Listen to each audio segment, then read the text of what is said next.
For our dollars and cents segment, I want to talk a little bit about our current tax system. So when we look at our tax system, our income tax brackets go up every year, meaning the threshold of when we go from a 12% to a 22% marginal tax bracket, that number goes up every year for cost of living, for inflation.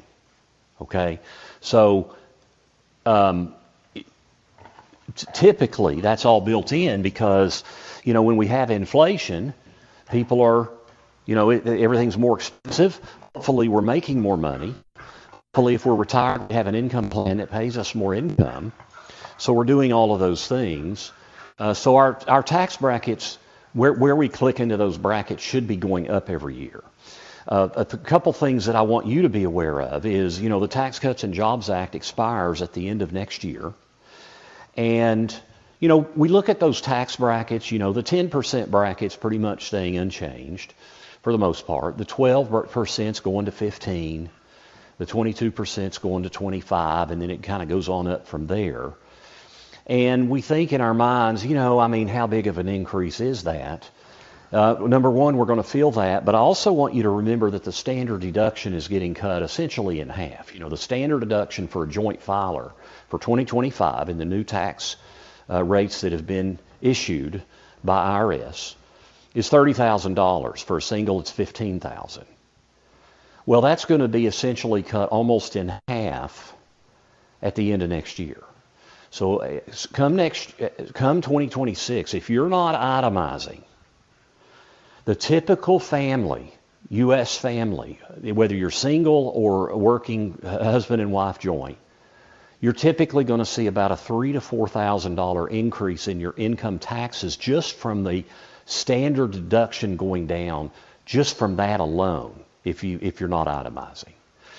And that's a big deal. Think about that, $3,000 to $4,000 for the average household, typically. If you're in about a 22, maybe a 24% tax bracket, you're going to be looking at something at $3,000 to $4,000 in extra taxes just from the deduction changing.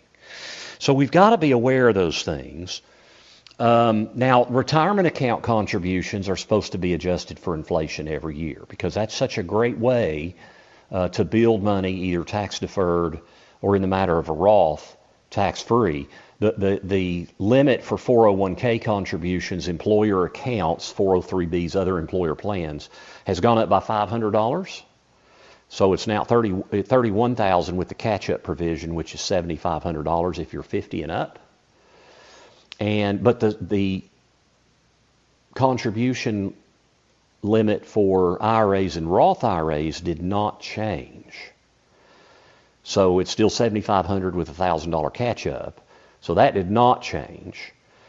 And then the other thing you want to be aware of is they have not yet released the bands that determine, where however much income you make can determine if you pay a Medicare premium, an income-related Medicare adjustment.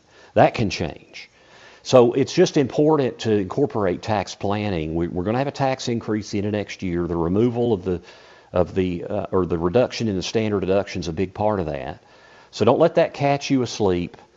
Be sure to do your tax planning and stay on top of all of that. And this is a great time of year as we're going into 2025 to do that.